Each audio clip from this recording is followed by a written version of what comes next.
салом бинандагони гиромӣ, пешниҳоди шумост барномаи иттилооти хабар аз телевизиони Баҳористон. имрӯз дар барнома пешниҳоди ҳунарҳои мардумӣ дар муассисаҳои то мактабӣ, идомаи фестивали ҷумҳуриявӣ ҳафтаи китоби кӯдакон ва наврасони Тоҷикистон, мусобиқаи футболи хурд дар шаҳри Кӯлоб. шарҳи хабарҳо. Бахшида ба эълон гардидани солҳои 2018-2021 ҳамчун солҳои рушди деҳот, сайёҳӣ ва ҳунарҳои мардумӣ дар муассисаҳои томактабии шаҳри Хуҷанд намоиши ҳунар ташкил карда шуд. Мақсади иқдоми мазкур шинос намудани кӯдакон бо фарҳангу тамаддуни миллати тоҷик ба ҳисоб меравад. шарҳи бештари мавзӯъ дар таҳияи ҳамкорони минтақавии мо. эълон гаштани солҳои 2019-2021 соли рушди сайёҳӣ, деҳот ва ҳунарҳои миллӣ дар эҳёи анъанаҳои миллӣ, бедор кардани ҳисси худшиносӣ ва худогоҳии насли наврас заминаҳои хубе гузошт. Чун зинни нахустини таҳсилот Кӯдакистон маҳсуб меёбад, мураббиён муаззаф шуданд, ки кӯдаконро аз овони хурдсолӣ ба ҳунару ҳунармандӣ ҷалб намоянд. Ташкили маҳфилу чорабиниҳои мухталифи маърифатӣ воқеан дар ин сам натиҷаҳои хуберо медиҳад. Мураббиёни Кӯдакистони рақами 38-уми шаҳри Хуҷанд намоиши маҳсулоти ҳунарҳои миллиро ташкил намуданд, ки фарогири маҳсули эҷози ҳунармандон аст. боздид ва шиносоӣ бо он дар қалби кӯдакон меҳру муҳаббатро ба таъриху фарҳанги волоямон бештар менамояду онҳоро ба ҳифзи арзишҳои миллӣ ҳидоят мекунад. ҳунар ганҷинии пурзар ва ҳунарманд заргари бузургест, ки бо офаридаҳои ҷолибаш мафтунгари дилҳои инсонист. дар Кӯдакистони рақами 32-юми шаҳри Хуҷанд бо ташкили маҳфили бошгӯҳ офаридаҳои зебои ҳунармандонро ба маъризи тамошо гузоштанд. тарбиятгирандагон яке паи гулдӯзиву дигари дуридгарӣ, савуми дар дӯзандагиву бозчанд ҳунарҳои миллӣ машқи касб менамуданду ифтихор аз давраи беолоиши бачагиро мекарданд. таври бузургворӣ фармудааст: ҳунар давлати поянда ва чашмии зоянда аст. бо дарки ин мафҳум дӯстурекони мо пайваста ба азхудкунии касбу ҳунар ҷалб гардида, бедор кардани ҳисси меҳнатдӯстӣ ва завқи зебоипарастӣ дар мадди аввал меистад. имрӯзҳо саҳми донишгоҳи давлатии шаҳри Хоруғ ба номи Моёншо Назаршоев дар омода намудани кадрҳои ҷавон назаррас мебошад. зеро донишгоҳ дорои шароити мусоиди таълимӣ буда, дарсҳо аз рӯи барномаҳои махсуси таълимӣ гузаронида мешавад. идомаи матлаб дар сюжеи навбатӣ.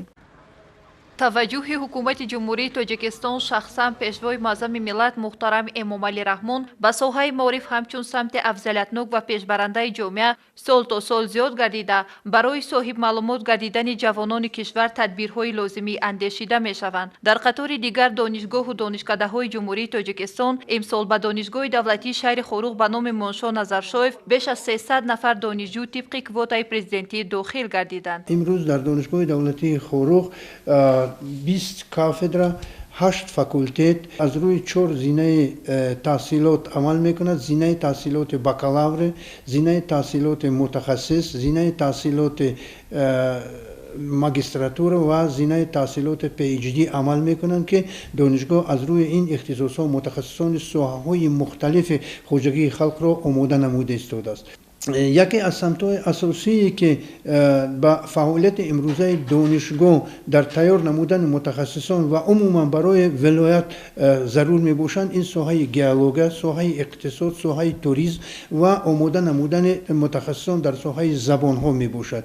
ба ҳамин хотир имрӯз аз тарафи барномаҳои грантии донишгоҳ ки бо онҳо донишгоҳ кор мекунад, ҳалакай маводҳои таълимӣ ва инчунин маводҳои лабораторие ки имрӯз синфҳои лабораторие ки омода шуда истоданд, ин ба мо имконат медиҳад, ки дар ояндаи наздик мо метавонем дар ин соҳаҳо мутахассисони соҳаи баландихисосро омода намоем. донишгоҳи давлатии шаҳри Хоруғ ба номи Моншо Назаршоев на танҳо макони илмомӯзӣ барои зодагони Бадахшон аст, балки бо дастгириҳои пайвастаи пешвои муъаззами миллат муҳтарам Эмомалӣ Раҳмон дар ин ҷо намояндагони манотиқи дигари кишвар низ ба таҳсил фаро гирифта шуданд. чанд соли охир шумораи довталабон аз манотиқи дигари кишвар ба донишгоҳ омода истоданд ва имрӯз зиёда аз 250 нафар донишҷӯ аз манотиқи вилояти Хатлон, Суғд, ноҳияҳои тобеи ҷумҳурии Тоҷикистон, шаҳри Душанбе имрӯз дар донишгоҳ таҳсил мекунанд ва албатта ин имконият медиҳад, ки дӯстии рафоқат байни минтақаҳои ҷумҳурии Тоҷикистон боз ҳам беҳтар ва хубтар гардад ва ба хотири омода сохтани мутахассисон имрӯз донишҷӯёне ки ин донишгоҳи моро хат карданд, имрӯз امروز در خطلان، در سوق، در دیگر مکتب‌های عالی جمهوری تاجیکستان و بیرون از جمهوری تاجیکستان کار و فعالیت میکنند. دانشجویانی که از ولایت‌های سوخت و خطلان و ناحیه‌های تابع مرکز و دیگر منطقه‌های دور و نزدیک به این بارگاه معرفت طبق کوتای پرزیدنتی داخل شدند، از صفت تعلیم و مهارت بلند استادان قناعتمند میباشند. سال 2018 طبق کوتای پرزیدنتی به دانشگاه دولتی شهر خاروخ داخل شدم. حاضره کورس دوم فاکولته علوم طبیعی شعبه خیمیا بیولوژی تحصیل دارم. در دانشگاه همه معلمان پرتجربه‌دار و پروفسورها درس می‌دهند. برای تحصیل گرفتن همه شرایط‌ها برای ما مهیا هستند. سال 2019 طبق کوتای پرزیدنتی و دانشگاه دولتی شهر خاروخ داخل شدم. مقصد اساسی از ناحیه کوهستان مسجد به این بدخشان آمدن من آن بود که یک درگاه علم و معرفت را دریافت کنیم و این چنین در نتیجه آمدن به این شهر خاروخ ما درگاه علم و معرفت را دریافت کردیم و به آن مشرف گردیدیم. لازم به یادآوری است که در دانشگاه دولتی شهر خاروخ به نام منشا نظرشاев در ردیف شهروندان تاجیکستان جوانان دانشطلب از جمهوری اسلامی افغانستان نیز به تحصیل فرا گرفته شدند. دانشگاه تا به امروز بیش از 16,000 متخصص صاحب تجربه را برای خواجگی مملکت آماده و در این کار سهم 329 نفر استادان از جمله 12 دکتر، 53 نامزد علم، 1 نفر عضو اکادمی به نام واویلوف نظررس می باشد. مسئولین دانشگاه دولتی شهر خاروخ به نام منشا نظرشاев بر آن می‌کوشند که سطح و صفت تعلیم را در دانشگاه باز هم بلند برداشته در آماده نمودن متخصصان صاحب تجربه حصه ارزنده خود را گذارند.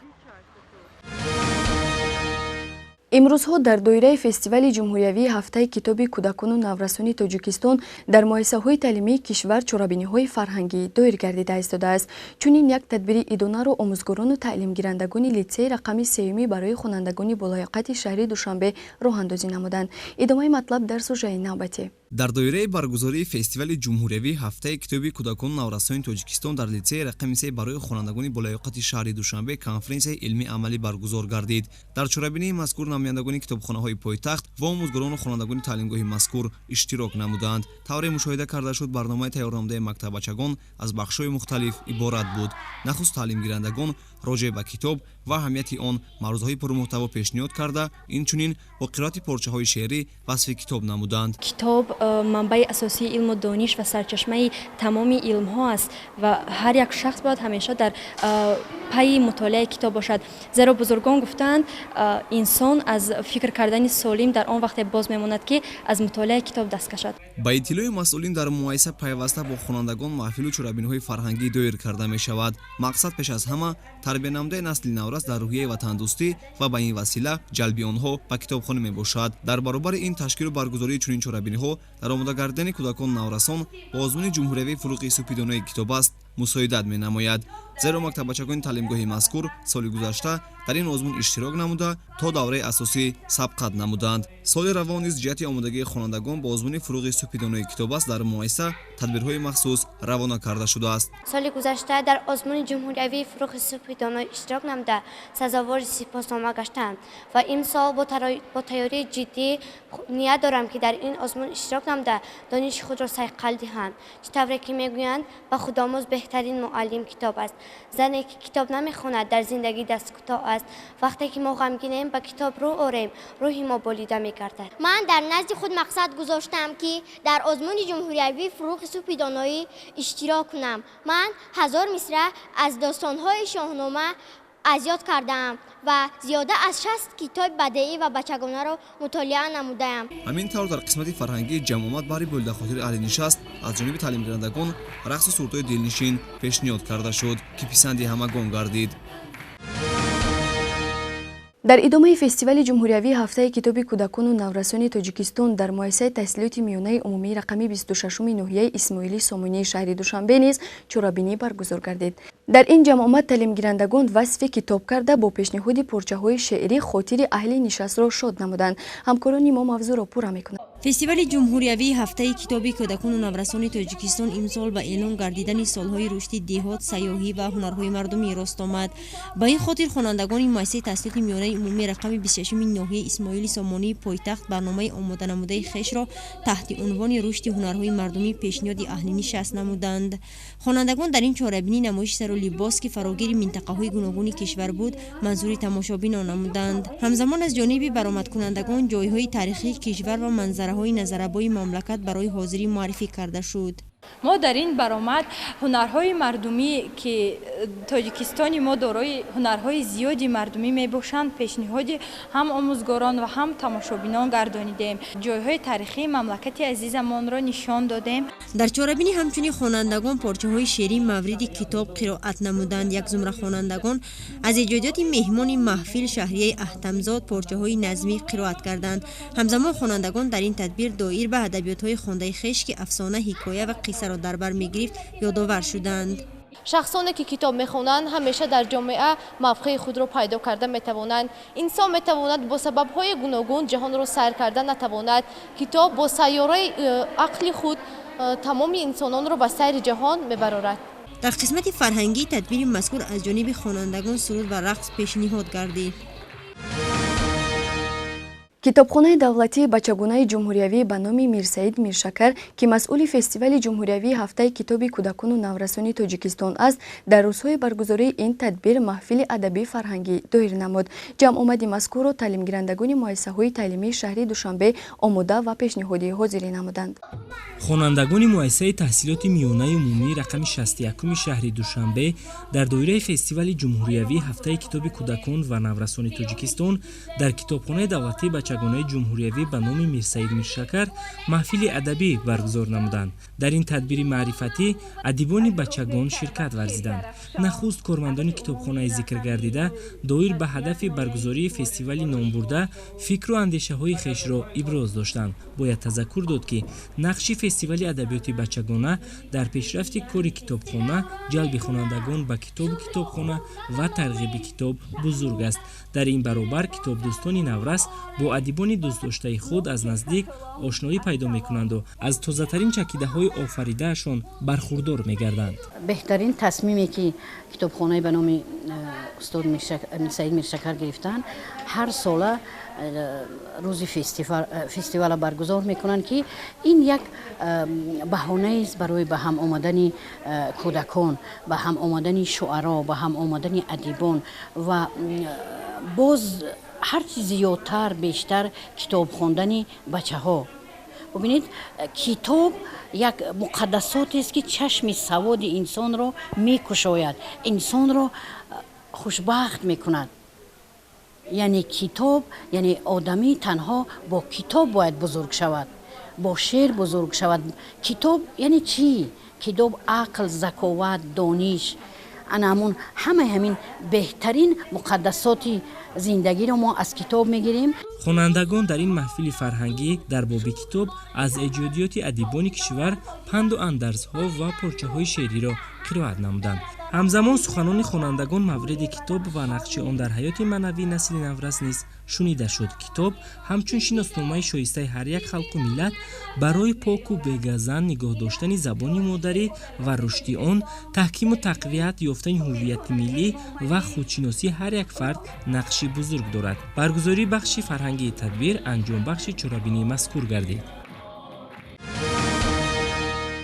дар филармонияи давлатии бачагунаи Тоҷикистон низ дар доираи фестивали ҷумҳуриявии ҳафтаи китоби кӯдакону наврасони Тоҷикистон ҷамъомад доир гардид. дар ин тадбири фарҳангӣ кӯдакону наврасон иштироки фаъолона намуданд. дар филармонияи давлатии бачагунаи Тоҷикистон бахшида ба фестивали ҷумҳуриявии ҳафтаи китоби кӯдакону наврасон чорабинии фарҳангӣ баргузор гардид. дар оғоз масъулини муассисаи мазкур доир ба баргузории ҳафтаи китоб ва таъсири он дар ҳаёти фарҳангии насли наврас, ҷалби хонандагон ба хониши асарҳои бадиӣ, фарогирии кӯдакону наврасон ба китобхонаҳои кишвар сухан гуфтанд. тавре қайд гардид, китоб дар рушди ҳамаҷонибаи саводомӯзии мо таъсири калон дошта, ба воситаи мутолиаи он маҳорати сухангӯии мо сайқал меёбад.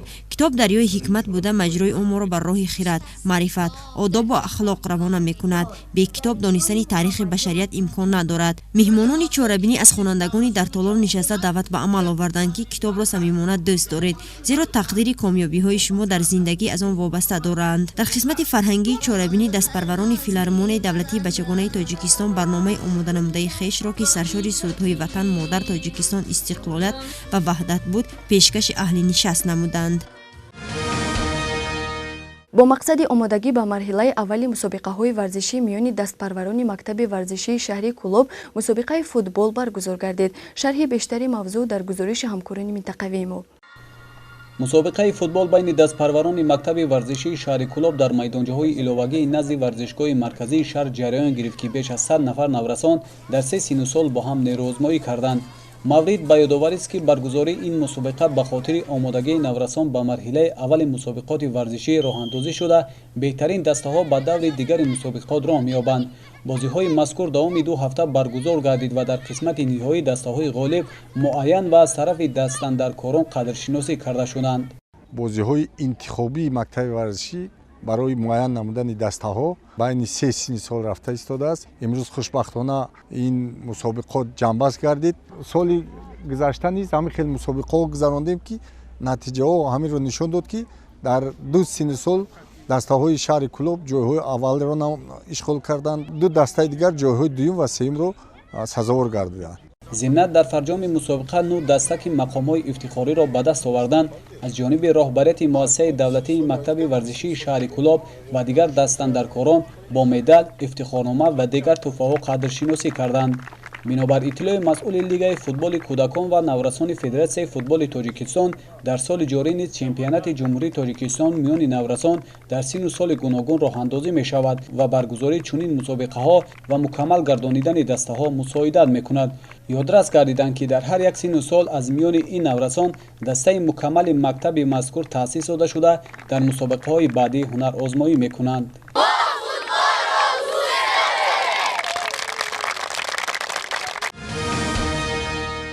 дар мактаби варзишии ноҳияи ҳамадонии вилояти хатлон миёни наврасон мусобиқаи варзишӣ аз намуди шашка баргузор гардид. сабқати мазкур бо мақсади оммавияти ин риштаи варзиш ва дарёфти чеҳраҳои нав ба роҳ монда шуд.